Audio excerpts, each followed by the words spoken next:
I'm essentially in a difficult position because I haven't even bothered going to the child maintenance service. Okay. Because I, like many other mothers, I'm sure, father wanted absolutely nothing to do with him and wouldn't even acknowledge him, despite there being no question about his fathering the child.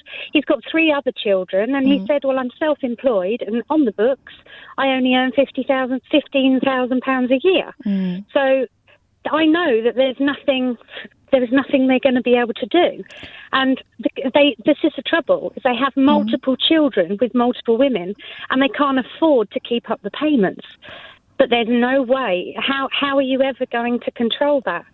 I almost feel... Sorry. No. I was going to say, Cheryl, you said that you weren't even going to bother. Do you not have confidence in the Department of Work and Pensions to even support you? No, not at all. Absolutely. I just think they're just going to turn around and say, oh, well, he only earns this. And yeah, because that's what I've heard from so many people. And even if it is set up, it could be a ridiculous amount of money every month. Say it was, I can only afford like £5 a week or something.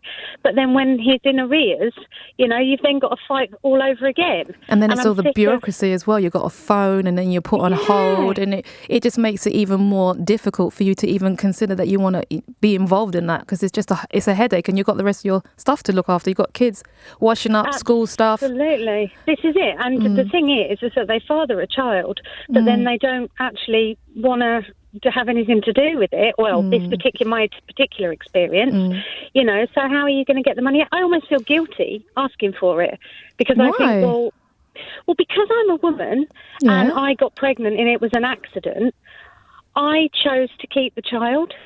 Yeah, so but 2 of you made it. You shouldn't feel guilty. I mean, there's a legal responsibility for both parents to actually, raise a child and look after the child. So I don't think you should smack yourself in the face for that one.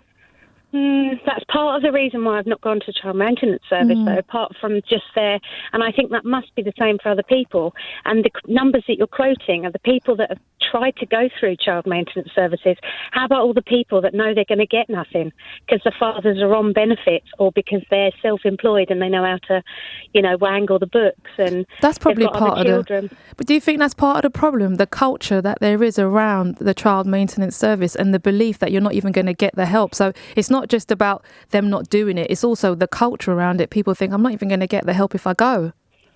Absolutely, yeah. And I think from a woman's point of view, there is a lot of guilt there. I do feel guilty sometimes, even asking for money, because I made the choice to keep him. Well, Cheryl, I don't think you should feel guilty. And he never wanted him. No, I'm sure, but I think there's a lot of women that do. I think there's a lot more than the child maintenance service actually have on their books.